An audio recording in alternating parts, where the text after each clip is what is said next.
प्रिय आत्मा,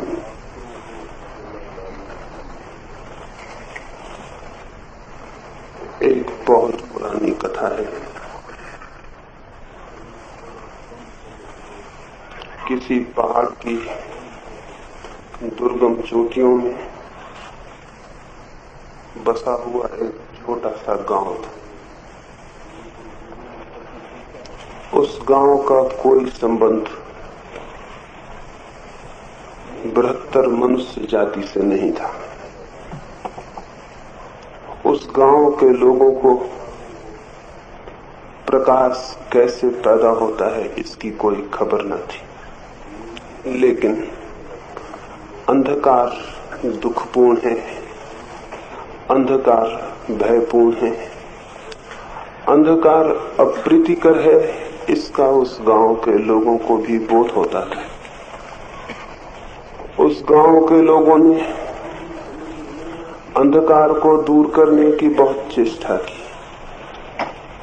इतनी चेष्टा की कि वे अंधकार को दूर करने के प्रयास में करीब करीब समाप्ति हो गए।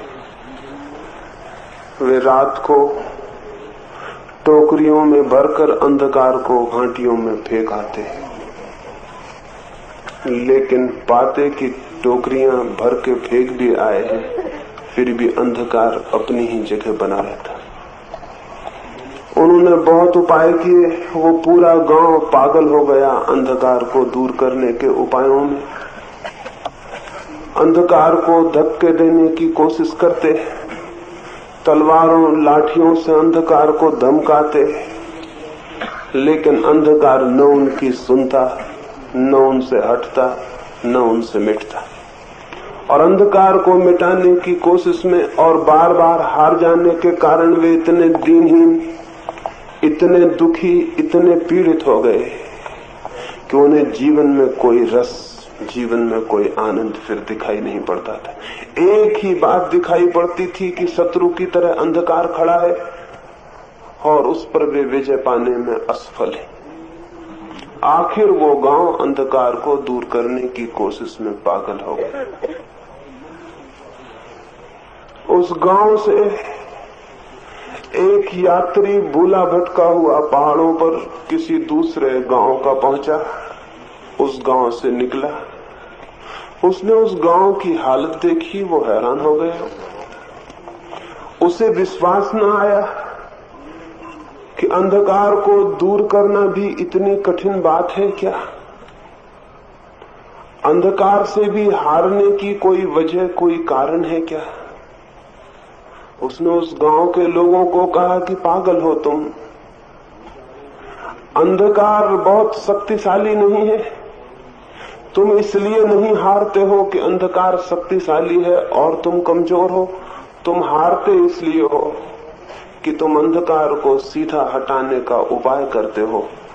अंधकार सीधा नहीं हटाया जा सकता है। इसलिए नहीं हटाया जा सकता कि अंधकार की कोई सत्ता, कोई एग्जिस्टेंस ही नहीं होता है। अंधकार तो केवल प्रकाश की अनुपस्थिति का नाम है। वो तो केवल प्रकाश की एब्सेंस है। उसका अपना कोई होना नहीं है कि तुम उसे हटा सको।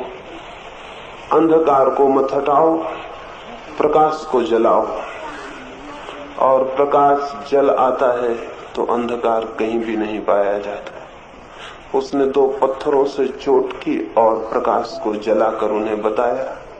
वे हैरान हो गए, वे अपनी आंखों पर विश्वास न कर सके कि जो बात इतनी कठिन थी वो इतनी सरल निकलेगी। प्रकाश आया और अंधकार नहीं था। पता नहीं ये कहानी कहां तक सच है, और सच हो या न हो इससे कोई फर्क नहीं पड़ता, लेकिन पूरी मनुष्य जाति अंधकार को दूर करने में लगी हुई है। और अंधकार को दूर करने की इस चेष्टा में अंधकार तो दूर नहीं होता, प्रकाश भी उपलब्ध नहीं होता, लेकिन मनुष्य जरूर दीनहीन, फ्रस्ट्रेटेड, मनुष्य जरूर चिंतातुर, मनुष्य जरूर तनाव से भर जाता है। और इस सीमा तक ये बात पहुंच जाती है कि मनुष्य विक्षिप्त हो उठता है। आज हम करीब करीब रुग्ण और विक्षिप्त हैं, और इस सारी विक्षिप्तता के पीछे, इस पागलपन के पीछे जिसमें मनुष्य जाति ग्रसित है, मनुष्य के इस चित्त की रुग्णता के पीछे एक ही बात काम कर रही है, वही जो उस गांव में काम कर रही थी। हम अंधकार को दूर करने के प्रयास में संलग्न, प्रकाश को जलाने के प्रयास में नहीं, अंधकार को दूर हटाने के प्रयास में। हर मनुष्य अस्वस्थ, बीमार और रुग्ण है चित्त के तल पर, क्योंकि वो अंधकार को दूर करने की कोशिश में लगा है। अंधकार दूर नहीं किया जा सकता। इसका यह अर्थ नहीं है कि अंधकार दूर नहीं हो सकता। अंधकार निश्चित ही दूर हो जाता है, लेकिन प्रकाश के जलने से। सीधे अंधकार के साथ कुछ भी करने का उपाय नहीं है, वो है ही नहीं, उसके साथ करने का उपाय होगा कैसे? हम सब एक नेगेटिव, एक नकारात्मक जीवन विधि से पीड़ित हैं, अंधकार को दूर करने की विधि से पीड़ित हैं। स्वभावतः हम अपने भीतर हिंसा दूर करना चाहते हैं, घृणा दूर करना चाहते हैं, क्रोध दूर करना चाहते हैं, द्वेष, लोभ, मोह दूर करना चाहते हैं, ईर्ष्या दूर करना चाहते हैं। ये सब अंधकार है, इनको दूर नहीं किया जा सकता सीधा। इनकी अपनी कोई सत्ता नहीं। क्रोध, घृणा, द्वेष या ईर्ष्या किसी के अभाव है, किसी प्रकाश की अनुपस्थिति है, स्वयं किसी चीज की मौजूदगी नहीं है। घृणा प्रेम की अनुपस्थिति है, जैसे अंधकार प्रकाश की अनुपस्थिति। घृणा को दूर नहीं किया जा सकता सीधा, न द्वेष को, न ईर्ष्या को, न हिंसा को। और जब हम इनको सीधा दूर करने में लग जाते हैं, तो अगर हम पागल न हो जाएं तो और क्या होगा? क्योंकि वे दूर नहीं होते। उनको दूर करने की सारी कोशिश व्यर्थ सिद्ध हो जाती है। और जब वे दूर नहीं होते तो दो ही उपाय रह जाते हैं, या तो व्यक्ति पागल हो जाता है या पाखंडी हो जाता है। जब वे दूर नहीं होते तो उन्हें छिपा लेता है, ऊपर से जाहिर करने लगता है वे दूर हो गए, और भीतर वे उबलते रहते हैं, भीतर वे मौजूद रहते हैं, भीतर वे चित्त की परतों पर सरकते रहते हैं। ऐसा दोहरा व्यक्तित्व पैदा हो जाता है, एक जो ऊपर से दिखाई पड़ने लगता है और एक जो भीतर होता है। इस द्वैत में इतना तनाव है, इतनी अशांति है, इतनी कॉन्फ्लिक्ट है, होगी ही।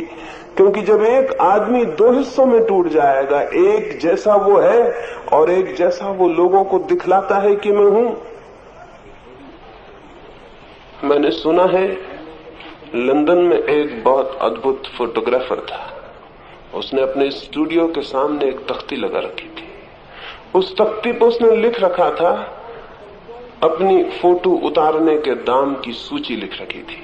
उस पर उसने लिख रखा था, जैसे आप हैं अगर वैसा ही फोटो उतरवाना है तो 5 रुपया,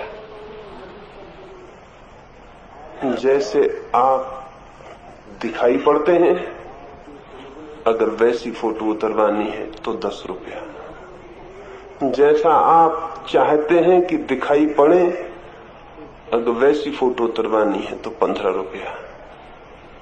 एक गांव का ग्रामीण पहुंचा, वो भी चित्र उतरवाना चाहता था। वो हैरान हुआ कि चित्र भी क्या 3 प्रकार के हो सकते हैं।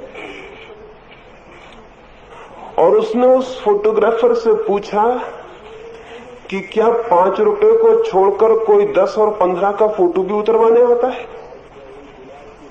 उस फोटोग्राफर ने कहा, तुम पहले आदमी हो जो 5 रुपए वाला फोटो उतरवाने का विचार कर रहे हो। अब तक तो यहां कोई 5 रुपए वाला फोटो उतरवाने नहीं आया। जिनके पास पैसे होते हैं वो 15 रुपए वाले उतरवाते हैं, मजबूरी पैसे कम हो तो 10 रुपए वाला उतरवाते हैं, लेकिन मन उनका 15 वाला ही रहता है कि उतरे तो अच्छा। 5 रुपए वाला तो कोई मिलता नहीं।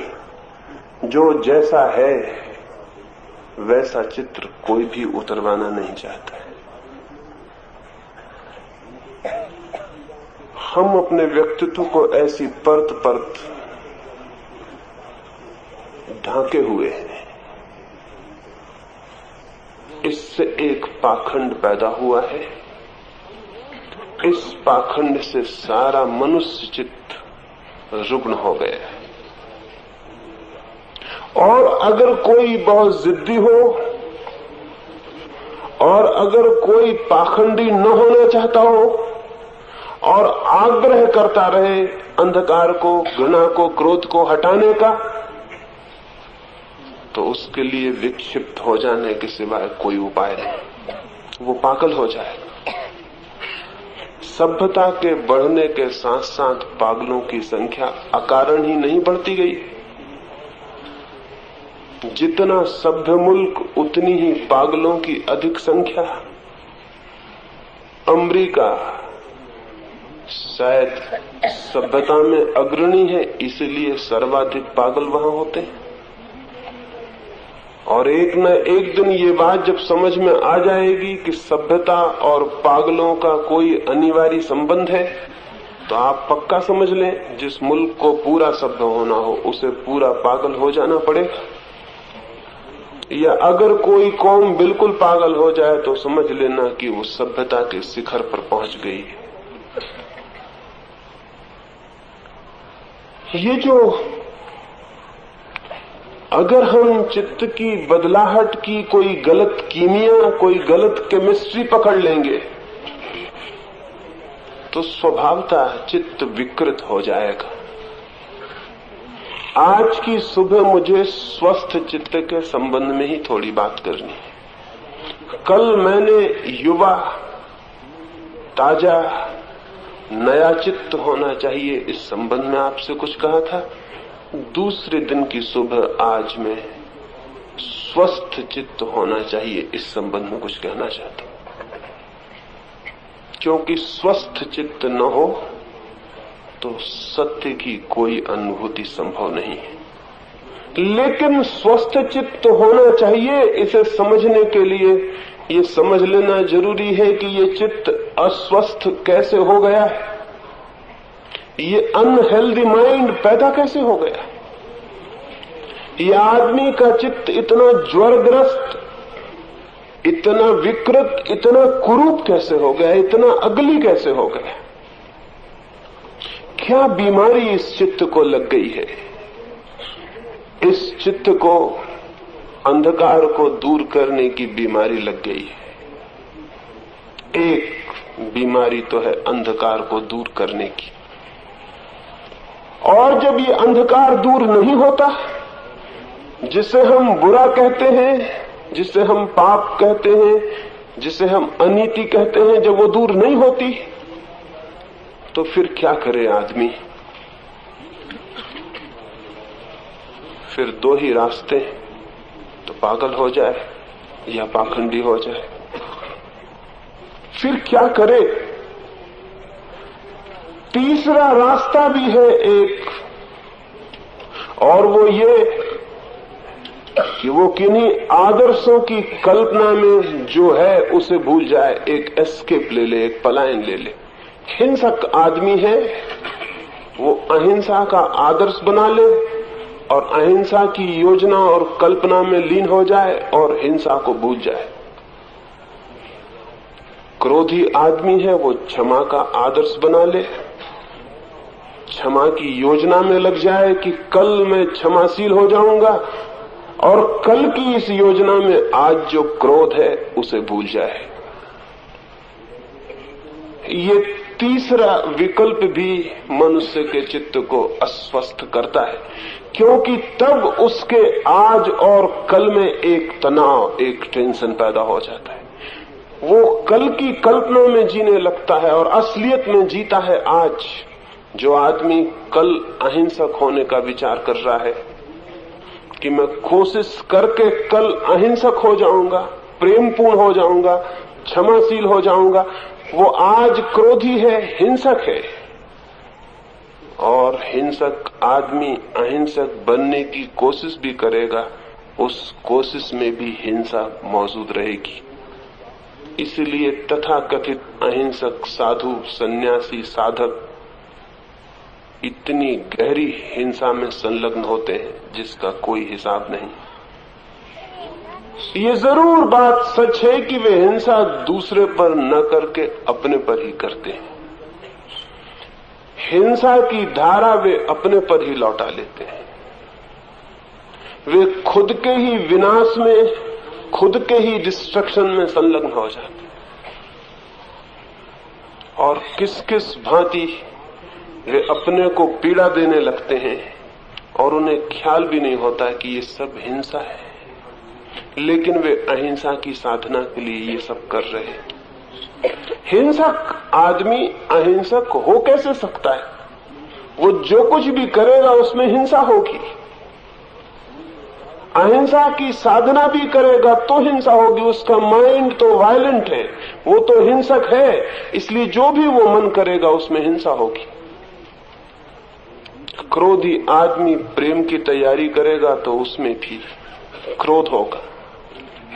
बातें प्रेम की होंगी, पीछे क्रोध होगा। मैंने सुना है एक क्रोधी बाप का बेटा घर छोड़कर भाग गया था। उसने अखबार में विज्ञापन निकलवाया कि प्यारे बेटे तुम वापस आ जाओ, तुम्हारी मां तुम्हारे प्रेम में बहुत दुखी है और दिन रात रो रही है। मैं खुद भी तुम्हारे प्रेम में पागल हुआ जा रहा हूं, शीघ्र वापस लौट आओ। और अंत की पंक्ति थी कि अगर वापस न लौटे तो चमड़ी उधेड़ दूंगा।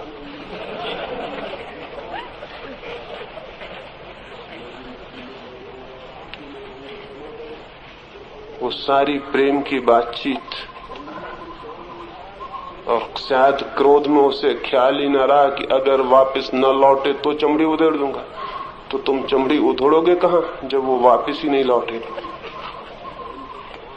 लेकिन लड़का फिर वापस नहीं लौटा, क्योंकि लड़के ने समझ लिया होगा कि न लौटने पर तो चमड़ी नहीं उधेड़ी जा सकती, लेकिन लौटने पर उसका उधेड़ा जाना निश्चित है। ये बेचारे का प्रेम कितने दूर तक जाएगा? ऊपर ऊपर होगा, पीछे पीछे वो मौजूद है आदमी जो वो है। हमारी सारी इन आदर्शों की बातचीत में प्रेम की, अहिंसा की, दया की, भीतर हमारी हिंसा, हमारा क्रोध, हमारी क्रूरता सब मौजूद होती।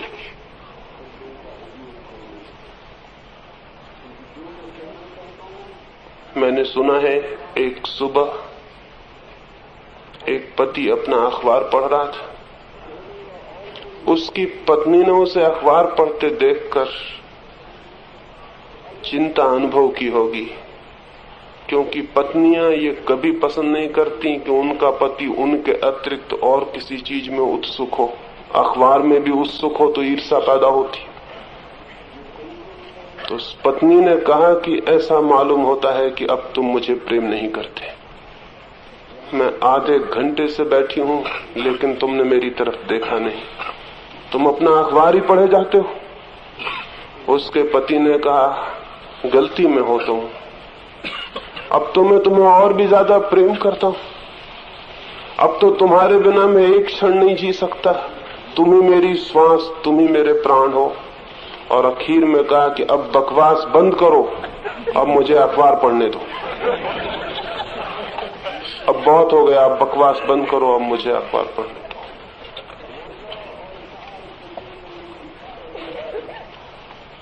एक ऊपर एक आवरण जीवन में हम प्रेम का ओढ़े बैठे रहते हैं, और पीछे पीछे वो हमारी सारी क्रूरता और सारी हिंसा मौजूद होती है।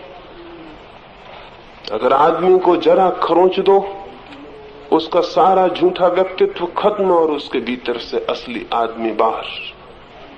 जरा किसी के पैर पर चोट लगा दो, जरा किसी को धक्का दे दो, वो गई बात। वो जो ऊपर से आदमी था विलीन हो गया, दूसरा आदमी मौजूद हो गया।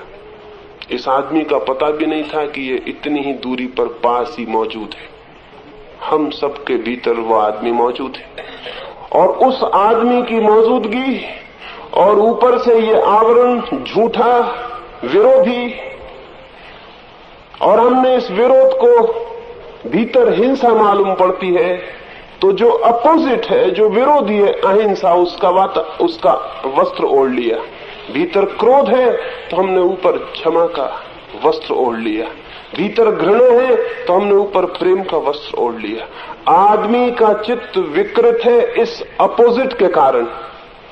ये जो विरोधी ओढ़े हुए है, इसके कारण मनुष्य कभी स्वस्थ नहीं हो सकता,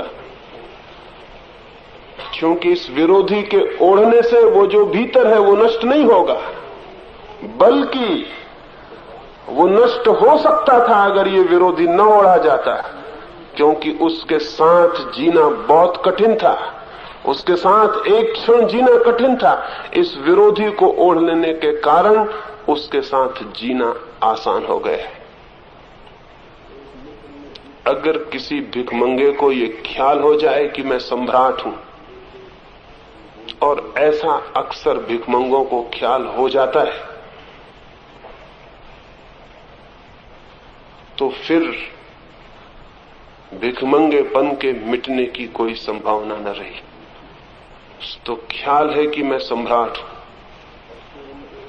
वह आदमी भिखमंगा है, भिखारी है, लेकिन ख्याल है कि मैं सम्राट हूं। तो अब उसके भिखमंगेपन के मिटने का क्या मार्ग रहा? लेकिन इस ख्याल से वो सम्राट हो नहीं जाता है, रहता तो भिखमंगा ही है।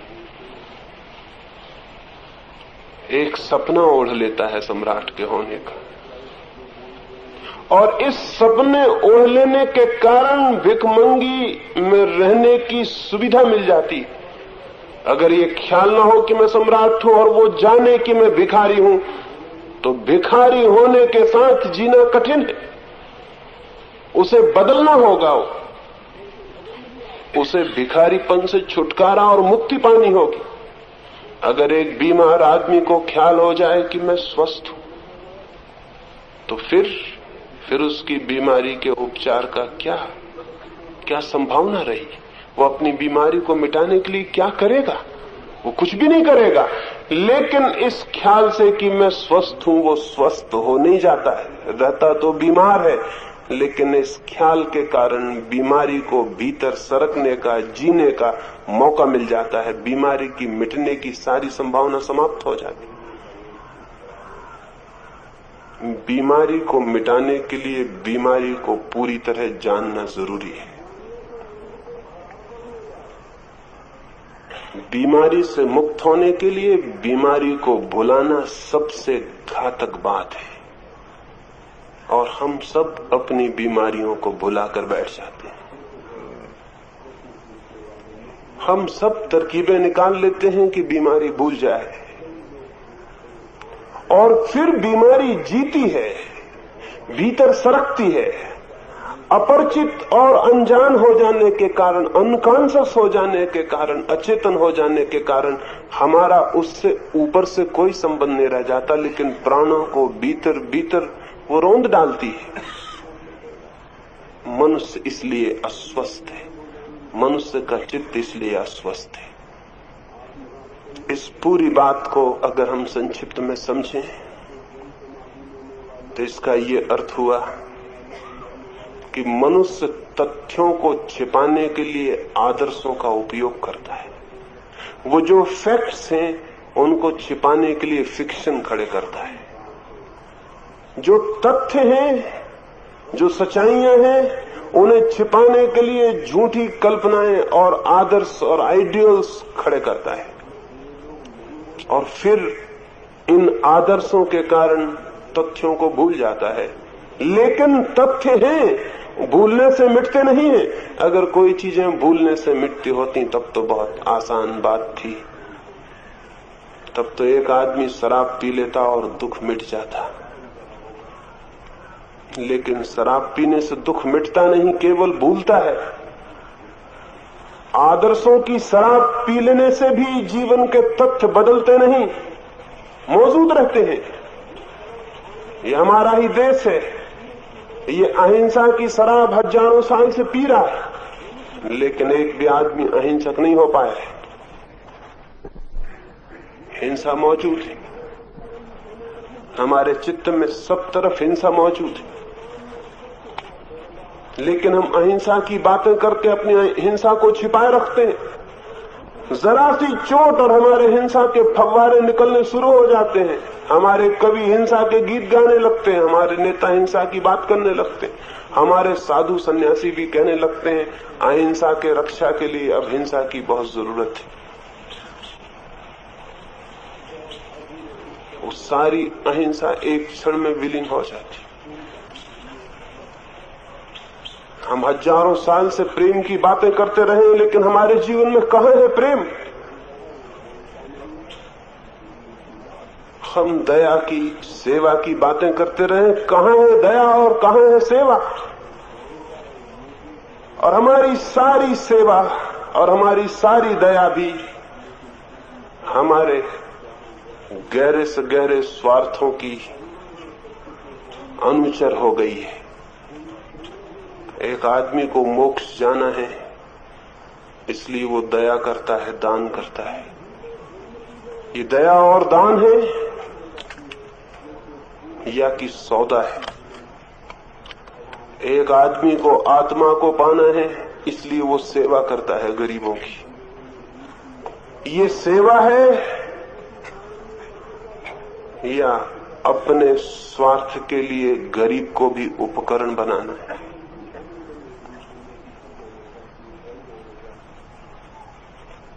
एक चर्च में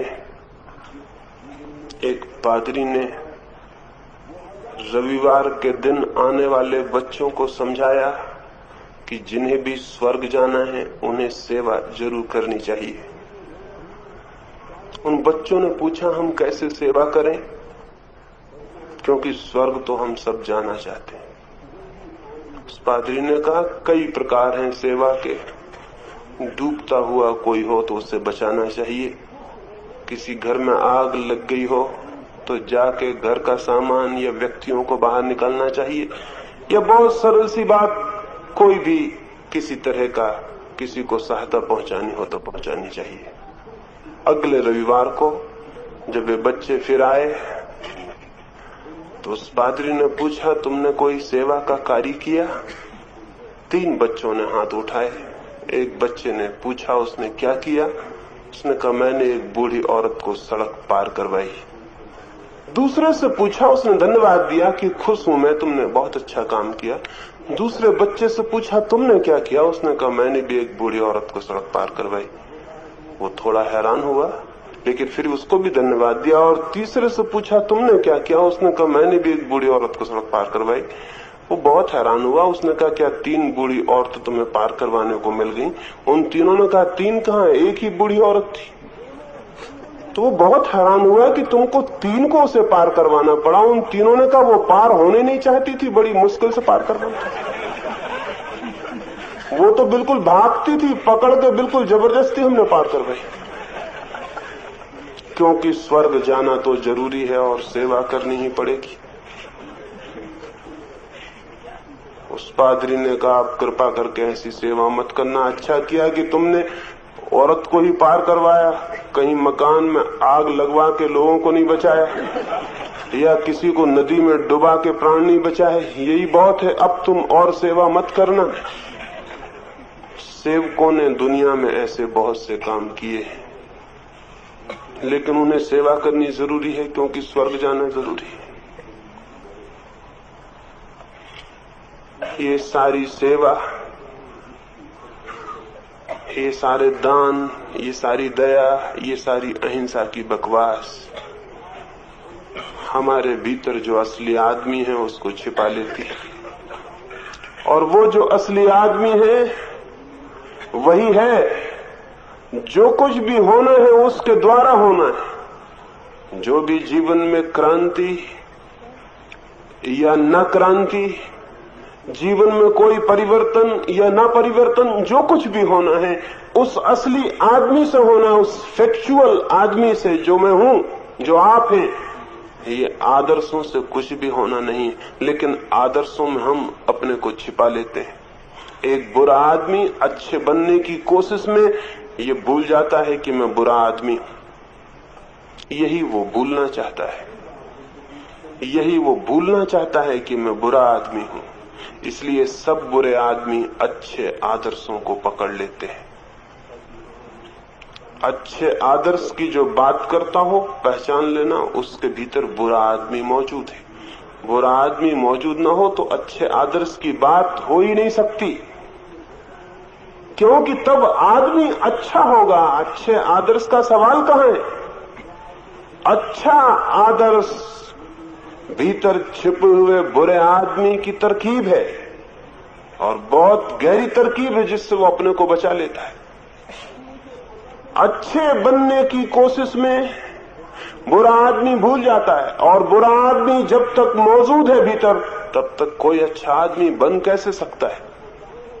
वो लाख उपाय करे, वो जो भी करेगा उसमें बुरा आदमी भीतर से लौट के फिर खड़ा हो जाएगा। रोज हम देखते हैं, लेकिन शायद देखने की क्षमता हमने खो दी। बुरा आदमी भीतर मौजूद है, वो हिंसा और घृणा से भरा हुआ चित्त। तो फिर आप कुछ भी करें, आप जो भी करेंगे, चाहे कितना ही पवित्र काम करें, आपके पवित्रतम काम के पीछे भी चूंकि बुरा आदमी मौजूद है, आपका पवित्रतम काम भी धोखा होगा, उसके पीछे भी असलियत कुछ और ही होगी। लेकिन हो सकता है ऊपर से वो दिखाई पड़नी बंद हो जाए, शायद लोगों को दिखाई ना पड़े, लेकिन आपको भली भांति दिखाई पड़ सकती है।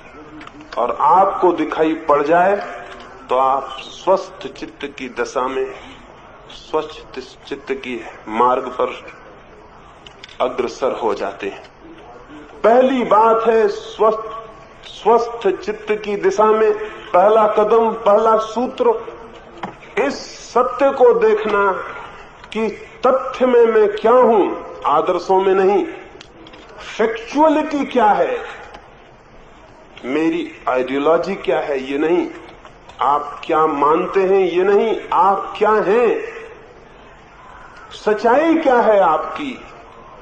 अगर हम इसको जानने के लिए राजी हो जाएं, और इसको हम जानने को तभी राजी हो सकते हैं जब ये व्यर्थ ख्याल हमारा छूट जाए कि आदर्शों की कल्पना और आदर्शों की दौड़ में हम बदल सकते हैं, परिवर्तित हो सकते हैं। कभी कोई आदर्शों के द्वारा परिवर्तित नहीं हुआ है। ऊपर से दिखाई भी पड़े कि आदमी बदल गया, भीतर वही आदमी मौजूद रहेगा। एक गांव में एक बहुत क्रोधी आदमी था। इतना क्रोधी था कि उसने अपनी पत्नी को कुएं में फेंक दिया। उसकी पत्नी मर गई। पीछे उसे पश्चाताप हुआ होगा।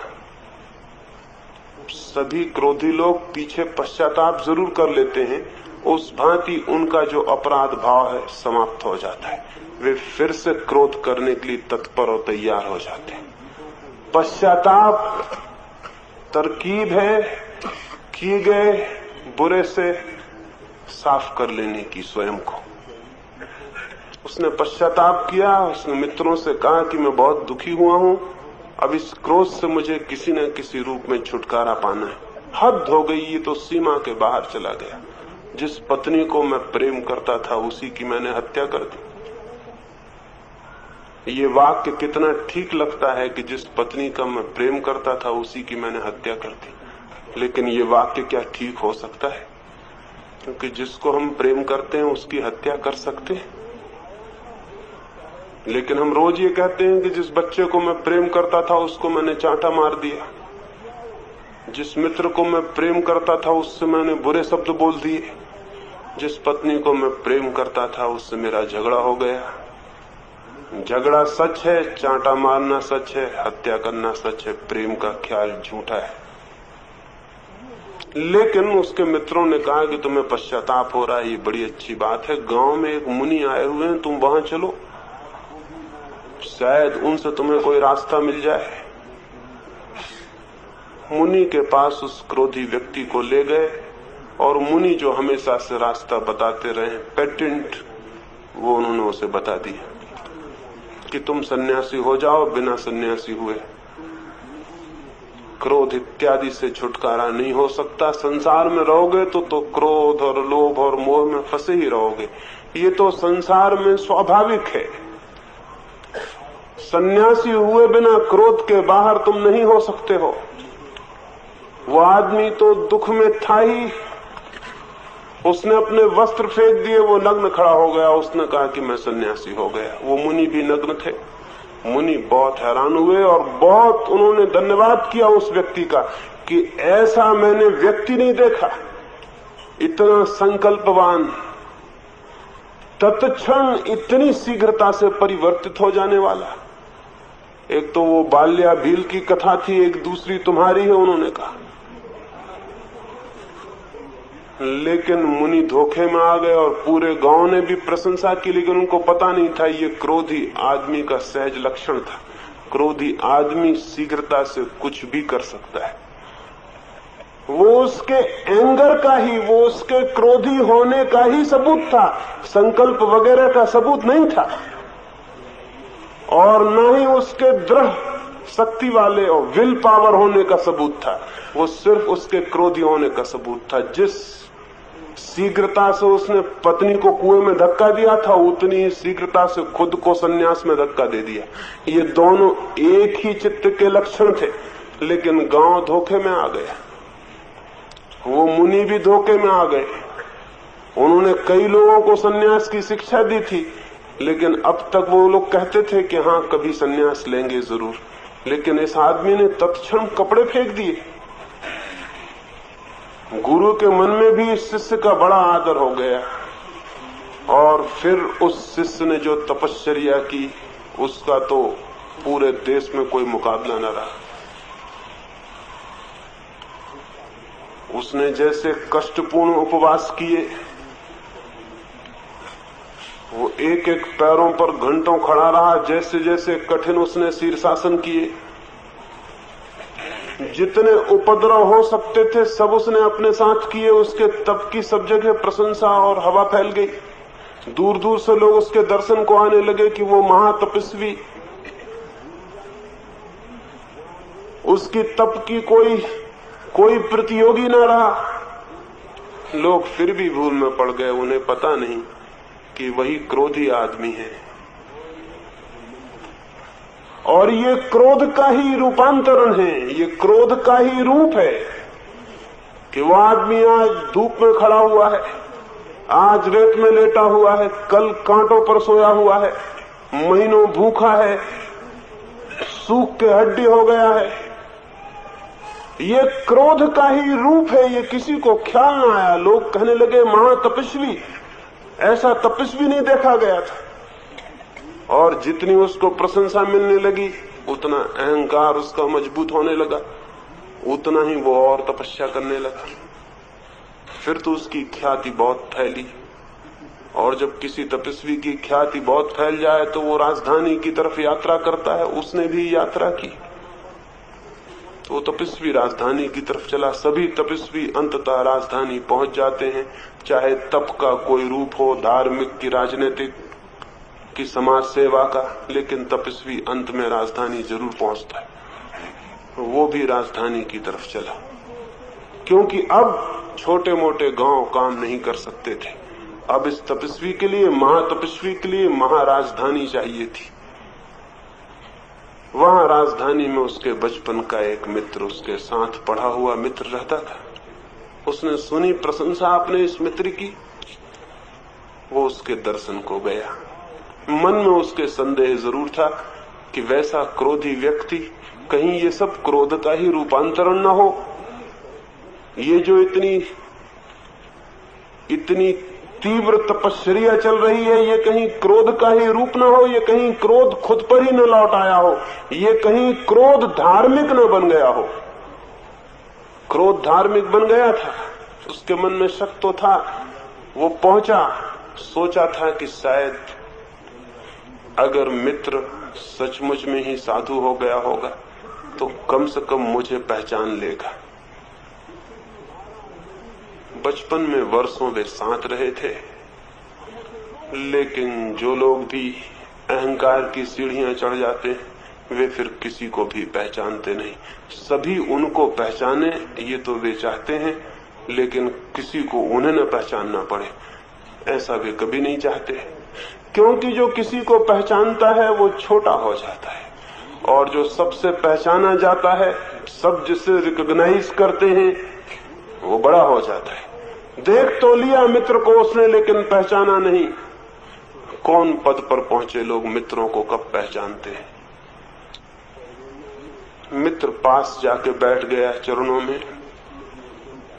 शक तो मित्र को हुआ कि मुझे पहचान तो उन्होंने लिया है, क्योंकि वे तिरछी तिरछी आंख से देखकर इधर उधर देखने लगते थे। क्योंकि न पहचाना होता तो बार बार देखने की उस तरफ जरूरत भी न थी, और देखने से बच भी रहे थे उसकी भी कोई जरूरत न थी। उस मित्र ने पूछा कि क्या महाराज मैं पूछ सकता हूं आपका नाम। महाराज ने कहा मेरा नाम, अखबार नहीं पढ़ते हो, रेडियो नहीं सुनते हो, मेरा नाम कौन है जो नहीं जानता, लेकिन फिर भी तुम पूछते हो। मेरा नाम है मुनि शांतिनाथ। कहने से ही मित्र को ख्याल आ गया कि शांति कितनी उपलब्ध हुई होगी, लेकिन 2-4 मिनट शांतिनाथ आत्मा परमात्मा की बातें करते रहे। फिर 2-4 मिनट के बाद उस मित्र ने पूछा कि मुनि जी क्या मैं पूछ सकता हूं आपका नाम क्या है। मुनि जी तो हैरान हो गए, हद हो गई, अभी इसने पूछा, बताया, कहा कि सुनते हो या कि बहरे हो। कहा मैंने मुनि शांतिनाथ। मित्र का संदेह मजबूत होने लगा, शांति खो गई थी। 2-4 मिनट आत्मा परमात्मा की फिर बात चलती रही। मित्र ने फिर पूछा क्या मैं पूछ सकता हूं आपका नाम। उन्होंने डंडा उठा लिया, उन्होंने कहा कि अब मैं तुम्हें बताता हूं मेरा नाम। उसके मित्र ने कहा मैं पहचान गया शांतिनाथ जी, आप मेरे पुराने ही मित्र हैं, कोई फर्क कहीं भी नहीं हुआ है। चित्त स्वयं को सबको धोखा देने में समर्थ है, लेकिन धोखे से चित्त रुग्ण होता चला जाता है, अस्वस्थ होता चला जाता है। हम सब भी ऐसे धोखे रोज दे रहे हैं। हमारी मुस्कुराहटें झूठी, हमारा प्रेम झूठा, हमारी दया झूठी, हमारी अहिंसा झूठी, और भीतर हमारी जो सच्चाई है वो बिल्कुल और। बाहर से हम मुनि शांतिनाथ हैं, भीतर हम कौन हैं वो हमें खोजना है और जानना है, वो हमें पहचानना है कि भीतर हम कौन हैं। ये जो बाहर का सारा हमने एक फिक्शन, एक कल्पना, एक सपना खड़ा कर रखा है, एक आदर्श अपने ऊपर ओढ़ रखा है, यही है जो हमारे जीवन में क्रांति को, ट्रांसफॉर्मेशन को नहीं आने देता है। इसके कारण हम तथ्यों को देख ही नहीं पाते, तो फिर तथ्यों को बदलने का सवाल कहां उठता है। और एक और बहुत मजे की बात है कि तथ्यों को देखना ही उनकी बदलाहट हो जाती। किसी तथ्य को पूरी तरह देख लेना ही उसकी बदलाहट हो जाती, लेकिन तथ्य की तीव्रता से हम दर्शन नहीं कर पाते तो बदलाहट नहीं हो पाती। एक वैज्ञानिक एक प्रयोग करता था, उसने 2 बाल्टियों में पानी भरा और 2 मेंढक पकड़ के लाया। एक बाल्टी में उसने उबलता हुआ पानी भरा और मेंढक को उसमें छोड़ा। जानते हैं आप क्या हुआ? मेंढक छलांग लगा के बाहर निकल गया। उबलता हुआ पानी था। क्या होता और होना क्या था? इतना तीव्र था उत्ताप जल का, मेंढक छोड़ा, वो छलांग लगा के बाहर निकल गया। इस बात का दिखाई पड़ जाना मेंढक को कि आग सा पानी है, फिर कुछ करना थोड़ी पड़ा, हो गई बात, निकल गया बाहर। दूसरी बाल्टी में उसने मेंढक को डाला, उसमें कुनकुना पानी, ल्यूक वार्म, और धीरे धीरे बाल्टी को नीचे से वो गर्म करता गया। मेंढक मर गया। धीरे धीरे पानी गर्म होता गया, धीरे धीरे पानी गर्म होता गया। मेंढक को किसी तल पर यह पता नहीं चला कि पानी इतना गर्म हो गया है कि मैं निकल जाऊं। धीरे धीरे पानी गर्म हुआ, मेंढक एडजस्ट होता गया। मेंढक जो था वो धीरे धीरे उस पानी से राजी होता गया, वो धीरे धीरे गर्म होता गया, डिग्री आधा डिग्री गर्म होता रहा। मेंढक भी उसके साथ तैयारी करता रहा और गर्म होता गया। मेंढक उस थोड़ी देर में जब वो पानी उबला तो मेंढक उसी में उबल गया और मर गया। पहला मेंढक छलांग लगा के क्यों निकल सका? दूसरा मेंढक छलांग लगा के क्यों नहीं निकल सका? दूसरे मेंढक को पानी के गर्म होने का तथ्य तीव्रता से दिखाई नहीं पड़ सका। धीरे धीरे पानी गर्म हुआ, उसे पानी की पूरी गर्मी का एहसास किसी भी क्षण नहीं हो सका। जो लोग आदर्शों में जीते हैं वे ल्यूक वार्म कुनकुने पानी में जीने लगते हैं। उनकी नजर होती है आदर्शों पर, जीवन के तथ्यों की पीड़ा और जलन का पूरा एहसास उन्हें कभी नहीं हो पाता। पूरी इंटेंसिटी में, पूरी तीव्रता में वे अपनी हिंसा को कभी नहीं देख पाते। अहिंसा के कारण उनके भीतर की हिंसा ल्यूक वार्म मालूम पड़ने लगती, कुनकुनी मालूम पड़ने लगती। वे रोज छान के पानी पी लेते हैं, रात भोजन नहीं करते हैं, मांस नहीं खाते हैं, ऐसे वे अहिंसक हो जाते हैं। भीतर की हिंसा कुनकुनी मालूम पड़ने लगती। लेकिन अगर वे अहिंसा की सारी बातचीत को अलग कर दें और पूरी दृष्टि से भीतर की हिंसा को देखें तो जैसे मेंढक छलांग लगा के बाहर निकल गया, वैसे ही मनुष्य हिंसा के बाहर निकल सकता है। वैसे ही मनुष्य दुख के भी बाहर निकल सकता है। वैसे ही मनुष्य अज्ञान के भी बाहर निकल सकता है।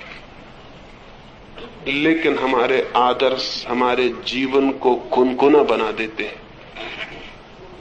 और जो आदमी अपने जीवन को जितना आदर्शों से घेर लेता है उतना ही उसके जीवन में ट्रांसफॉर्मेशन, वो क्रांति का क्षण कभी भी नहीं आ पाता जो जीवन को बदल दे और नया कर दे। अस्वस्थ चित्त है आदर्शों के कारण। लेकिन हम तो यही सोचते रहे हैं हजारों वर्षों से कि आदर्शों के कारण ही हम मनुष्य हैं, पशु नहीं हैं, फला नहीं है, ढिका नहीं है। आदर्श ही हमारे जीवन का लक्ष्य है। आदर्श जिसके जीवन में है वही महान है। आदर्श जिसके जीवन में है वही नैतिक, वही धार्मिक है। झूठी हैं ये सब बातें। आदर्श जिसके जीवन में है वो कभी धार्मिक हो ही नहीं सकेगा। आदर्श खुद को धोखा देने का सेल्फ डिसेप्शन की तरकीब है, साइंस है। और हजारों साल से आदमी अपने को धोखा दे रहा है। इस प्रवंचना को तोड़ना जरूरी है। जिस व्यक्ति को भी स्वस्थ चित्त उपलब्ध करना हो उसे आदर्शों के जाल से मुक्त हो ही जाना चाहिए। फिर हम जीवन के तथ्यों को जैसे वे हैं देखने में समर्थ हो सकते हैं। फिर हम अपने भीतर उतर सकते हैं और खोज सकते हैं हिंसा को, क्रोध को, घृणा को। स्वास्थ्य तो आधा इससे ही उपलब्ध हो जाएगा जिस क्षण आपके आदर्शों से चित्त मुक्त हो गया। आप एकदम सरल हो जाएंगे, एक ह्यूमिलिटी, एक विनम्रता आ जाएगी। आदर्श की वजह से एक दंभ आ जाता, मैं अहिंसक हूं, मैं फला हूं, मैं ढिका हूं, मैं धार्मिक हूं। ये सब अहंकार के रूप हैं, रोग हैं।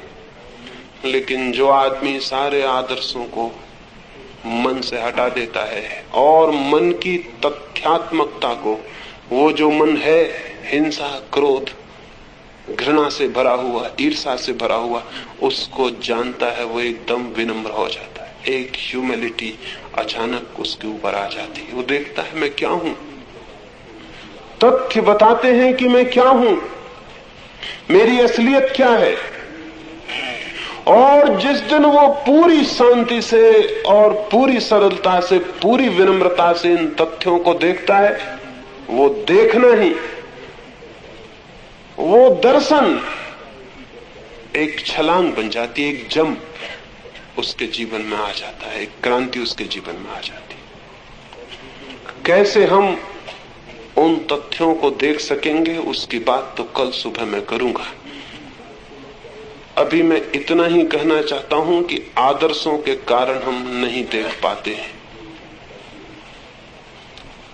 आदर्शों के कारण एक भ्रमजाल, एक इल्यूजन पैदा हो जाता है और हम सब आदर्शों में पाले गए हैं और जी रहे हैं।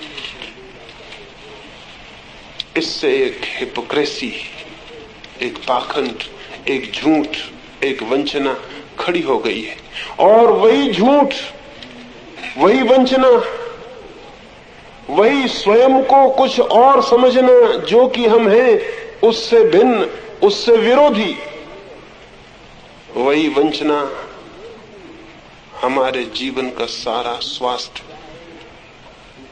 एक युवक सारी पृथ्वी की परिक्रमा के लिए निकला हुआ था। उस विस्तृत यात्रा में एक अनजान अपरिचित रास्ते पर एक फकीर से उसका मिलना हो गया।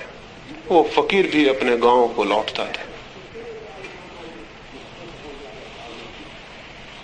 वो युवक जिस देश से आता था, उस देश के सभी लोग सफेद कपड़े पहनते थे और ये फकीर बड़ा अजीब मालूम पड़ा, ये पूरे ही काले कपड़े पहने हुए थे।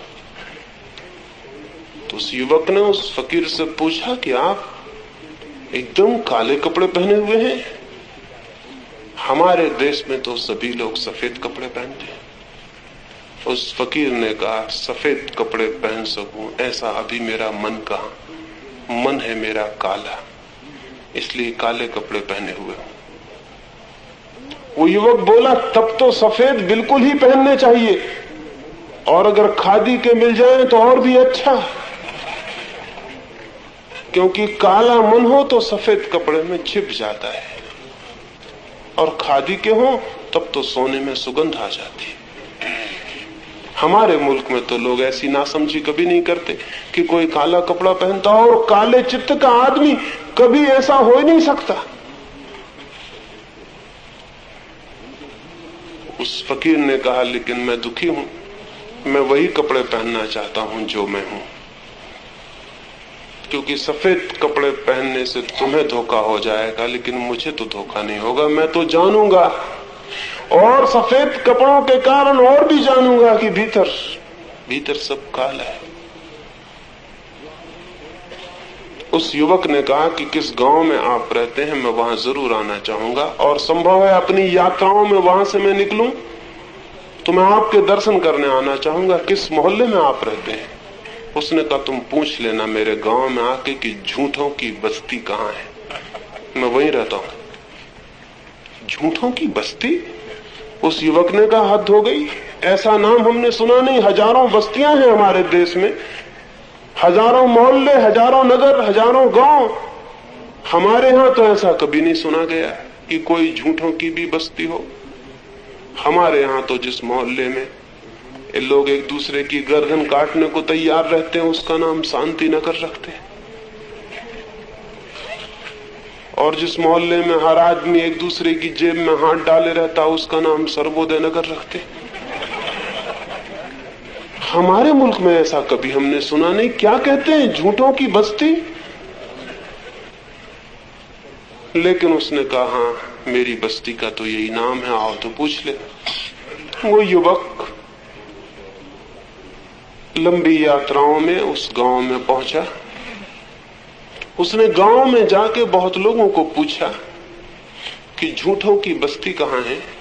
गांव के लोगों ने कहा, पागल हो गए हो, ऐसे तो सारी दुनिया ही झूठों की बस्ती है, इसलिए, लेकिन नाम कौन रखेगा अपनी बस्ती का झूठों की बस्ती।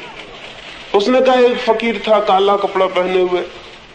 तो किसी ने कहा, ऐसा एक फकीर है इस गांव में, लेकिन वो झूठों की बस्ती में नहीं, वो तो मुर्दों की बस्ती में रहता है, मरघट में रहता है।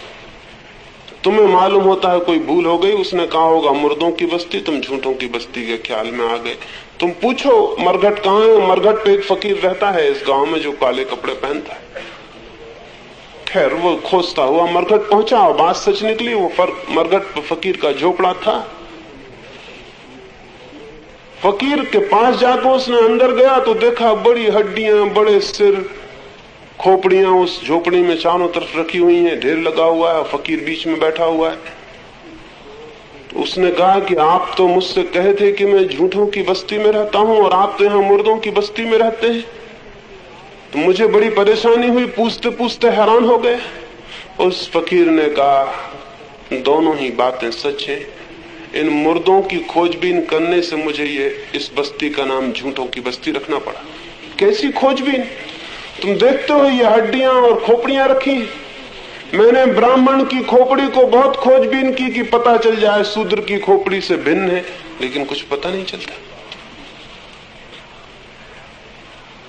मैंने साधु की हड्डियां खोजी और असाधु की, और दोनों में बहुत पता लगाया कि कोई फर्क पता चल जाए, फर्क पता नहीं चलता। और ये सारे लोग जब तक जिंदा थे तब तक ये बहुत फर्क मानते थे कि मैं ये हूं तुम वो हो, और मरने पर मैं पाता हूं कि सब मिट्टी साबित हुए, और एक ने भी जिंदगी में ये नहीं कहा कि मैं मिट्टी हूं। इसलिए मैंने इनकी बस्ती का नाम झूठों की बस्ती रख दिया है।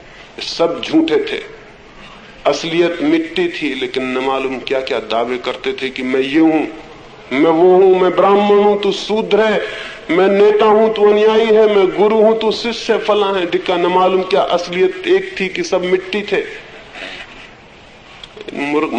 मरघट पर आकर मुझे ये पता चला, इसलिए मैंने इसका नाम झूठों की बस्ती रख ली। और शायद तुम्हें हैरानी होगी कि मरघट को बस्ती कहना उचित है या नहीं। तो मैंने इसलिए इसका नाम बस्ती रखा है कि जिसको तुम बस्ती कहते हो वहां तो रोज कोई ना कोई मरता है और उजाड़ हो जाती। यहाँ जो एक दफे बस जाता है फिर कभी नहीं उजड़ता। इसका नाम मैंने बस्ती रख छोड़ा है। और ये सब झूठे थे। मरने से ये पता चल गया, हम सब भी झूठे लोग हैं। और जब तक हम झूठे लोग हैं तब तक हम अस्वस्थ रहेंगे, हम स्वस्थ नहीं हो सकते। स्वस्थ होने के लिए झूठ से मुक्त होना जरूरी है। किस झूठ से? वो जो हमने अपने व्यक्तित्व के संबंध में सृजन कर रखी, निर्माण कर रखी, इस झूठ से मुक्त होना जरूरी है जो हमने अपने बाबत आदर्शों का जाल खड़ा करके निर्मित कर ली है। और जो इस झूठ से मुक्त नहीं होता उसका सत्य से कभी कोई संबंध नहीं हो सकता। व्यक्तित्व झूठा हो तो सत्य से मिलन कैसे होगा? सत्य से मिलने के लिए कम से कम सच्चा व्यक्तित्व तो होना चाहिए। कम से कम सच्चाई तो साफ होनी चाहिए कि मैं क्या हूं। तो आज की सुबह तो इतना ही कहना चाहूंगा कि ये भ्रमजाल जो हमने आदर्शों का अपने आसपास खड़ा कर रखा है, उस भ्रमजाल में हम झूठे आदमी हो गए और हमारी दुनिया झूठों की बस्ती हो गई। कैसे इसको हम देख सके, उस देखने की प्रक्रिया के लिए कल सुबह मैं आपसे बात करूंगा। अब हम सुबह के ध्यान के लिए बैठेंगे। सुबह के ध्यान के संबंध में दो बातें आपसे कह दूं, फिर हम बैठे। रात हमने ध्यान किया, उसमें हम लेट गए थे। सुबह के इस ध्यान में हम बैठे रहेंगे अपनी जगह, और कोई कोई ज्यादा फर्क नहीं है। शरीर को सीधा रख के, लेकिन सीधा रखने में कोई तनाव ना पड़े, बहुत आहिस्ता से, आराम से सारे शरीर को ढीला भी छोड़ देना है ताकि शरीर पर कोई किसी तरह का स्ट्रेन ना हो। ऐसे बैठ जाना है जैसे हम विश्राम कर रहे हैं। फिर बहुत आहिस्ता से आंख बंद कर लेनी है, वो भी बहुत आहिस्ता से। आंख पर भी जोर ना पड़े कि हमने आंख बीच के बंद कर ली हो, पलक गिर जाए। फिर क्या करेंगे?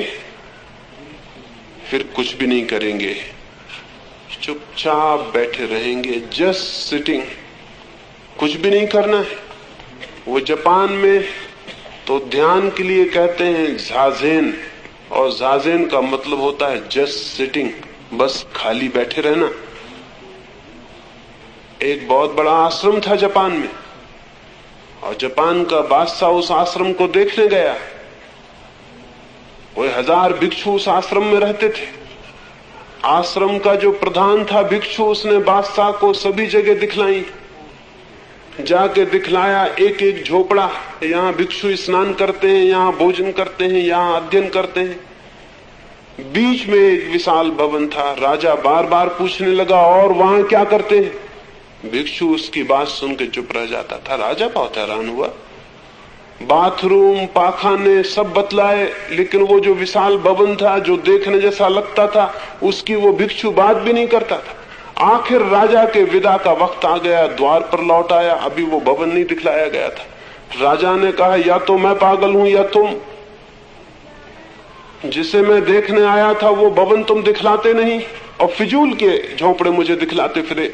अब मैं जा रहा हूं, क्या मैं पूछ सकता हूं वहां क्या करते हो? उस भिक्षु ने कहा, तुम्हारे इस पूछने के कारण ही मैं बताने में असमर्थ हो गया। वहां हम कुछ नहीं करते, वो हमारा ध्यान का कक्ष, वहां हम कुछ भी नहीं करते। तुम बार बार पूछते हो वहां क्या करते हो, तो मैं वो झोंपड़े तुमको बताता रहा जहां हम कुछ करते हैं, कहीं स्नान करते हैं, कहीं भोजन करते हैं। इस भवन में हम कुछ भी नहीं करते, तो मैं कैसे बताऊं कि हम वहां क्या करते हैं? इसलिए मैं ले नहीं गया। मैं समझ गया कि ये करने की भाषा समझता है, ना करने की भाषा समझेगा नहीं, इसलिए मैंने उस भवन को छोड़ दिया। वहां हम कुछ भी नहीं करते, वहां तो हम बस बैठ जाते हैं, कुछ भी नहीं करते। तो यहां भी हम बस बैठ जाएंगे और कुछ भी नहीं करेंगे। आवाजें सुनाई पड़ेंगी, पक्षी, हवाएं पत्तों को हिलाएंगी, वृक्षों से आवाज होगी, उस आवाज को चुपचाप सुनते रहेंगे, सुनते रहेंगे, सुनते रहेंगे, और सुनते ही सुनते आप पाएंगे कि भीतर एक साइलेंस, एक शांति उत्पन्न होनी शुरू हो जाती। अगर हम चुपचाप बैठ के सिर्फ सुनते रहें जीवन को, जो चारों तरफ न मालूम कितने रूपों में ध्वनियां कर रहा है, तो हम भीतर एकदम शांत होते चले जाएंगे। और ये शांति जैसे जैसे गहरी होगी, वैसे वैसे एक नए आयाम का भीतर उद्घाटन हो जाता है, एक नई डायमेंशन खुलनी शुरू हो जाती है। उसी आयाम में कहीं सत्य है, कहीं परमात्मा है, कहीं जीवन का अनुभव है। उसी द्वार पर चल के कहीं कुछ है जिसे शब्दों में कहना कठिन है कि क्या है। थोड़े दूर दूर बैठेंगे ताकि कोई किसी को छूता ना हो, थोड़े थोड़े फासले पर बैठ जाएं, दूर दरख्तों के नीचे भी जाके बैठ सकते हैं, और भी सुखद होगा। आवाज तो मेरी वहां सुनाई पड़ेगी, लेकिन थोड़े फासले पर बैठे, बीच से हट जाएं कुछ मित्र, कोई किसी को छूता हुआ ना हो।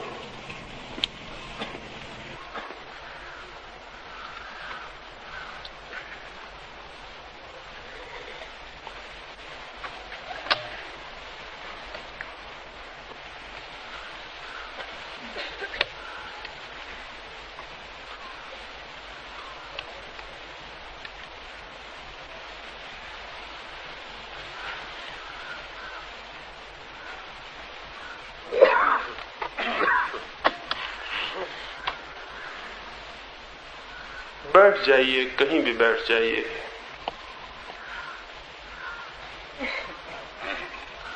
कहां बैठते हैं इसका सवाल नहीं, कैसे बैठते हैं इसका सवाल है। कहीं भी बैठ जाइए।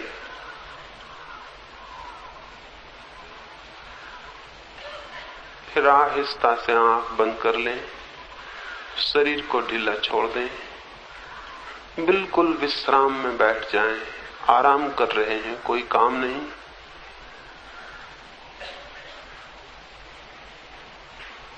बिल्कुल शांत और शिथिल बैठ जाएं। देखें, शांत और शिथिल। हवाएं जोर से आने को हैं, वृक्ष हिलेंगे, आवाज होगी, चुपचाप सुनते रहें।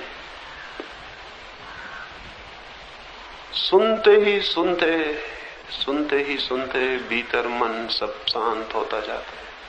सुने, मौन सुने।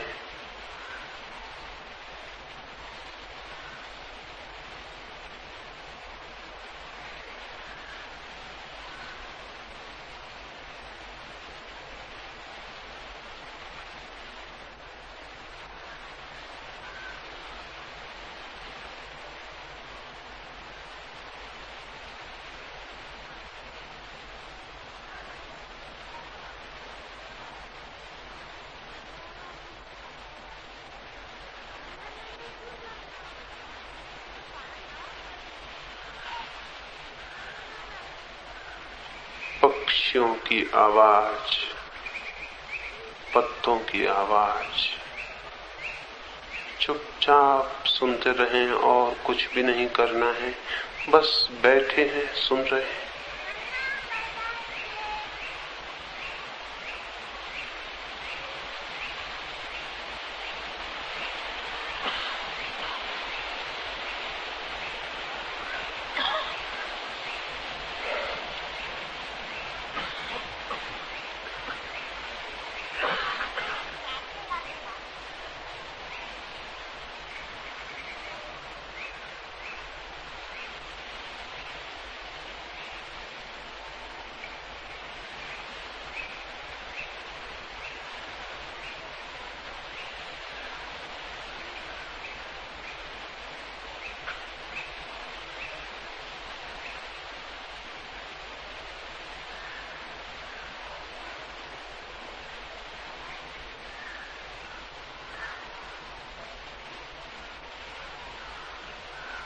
सुनते रहें, बैठे रहें और धीरे धीरे मन शांत होता जाए। एक सन्नाटा भीतर पैदा हो जाएगा। सुने, बाहर जीवन का जो संगीत है उसे चुपचाप सुने। कोई तनाव न रखें, बिल्कुल शिथिल।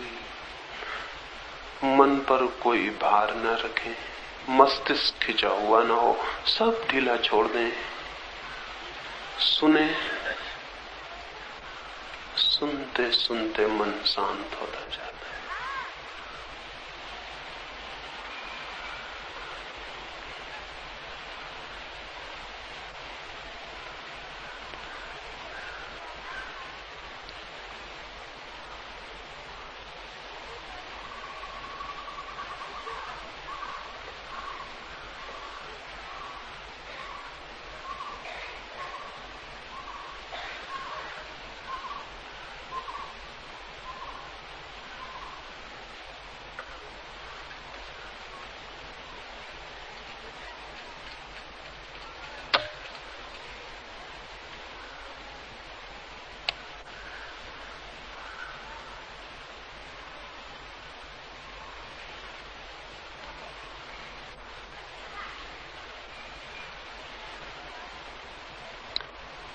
मन शांत हो रहा है। सुनते रहें, बैठे रहें, भीतर कोई चीज शांत होती चली जाएगी। मन शांत हो रहा है।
शांत होता जा रहा है। भीतर देखें, मन शांत होता जा रहा है। मन बिल्कुल शांत होता जा रहा है। मन शांत हो रहा है। मन शांत हो रहा है। मन शांत हो रहा है। सुनते रहें, सुनते रहें।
मन शांत होता जा रहा है। मन बिल्कुल शांत हो गया।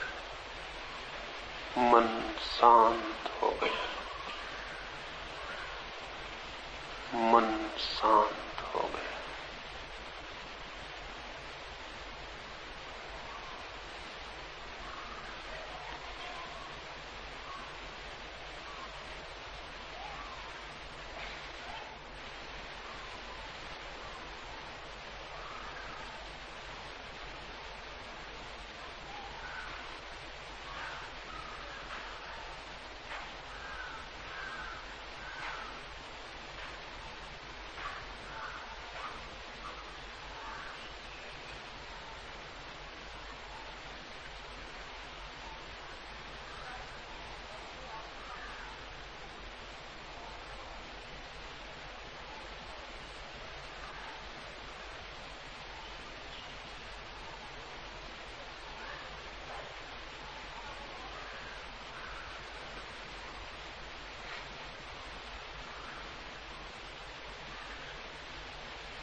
मन शांत हो गया। धीरे धीरे 2-4 गहरी श्वास लें, फिर बहुत धीरे से आंख खोलें। जैसी शांति भीतर है वैसी ही शांति बाहर भी अनुभव होगी। धीरे धीरे 2-4 गहरी श्वास लेकर आहिस्ता से आंख खोलें।